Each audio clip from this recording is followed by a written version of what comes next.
અગત્યના સમાચાર। હાલોલ ટોલનાકા પાસે જ્યોતિ સર્કલ પાસે પુલ નીચે બાઇક પડી જતા 2 વ્યક્તિઓને ગંભીર ઇજાઓ થઈ હતી। 108 ને જાણ કરતા રેફરલ હોસ્પિટલ ખાતે ખસેડાયા હતા। ફાયર બ્રિગેડ પણ ઘટના સ્થળે પહોંચી હતી।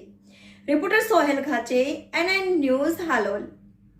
દર્શક મિત્રો, તમારી આસપાસ બની રહેલી અવનવી ઘટનાઓ વિશે જાણવા માટે NN ન્યૂઝને લાઇક કરો, શેર કરો, સબસ્ક્રાઇબ કરો અને બેલ આઇકન પ્રેસ કરો, જેથી આપને નોટિફિકેશન્સ મળતી રહે।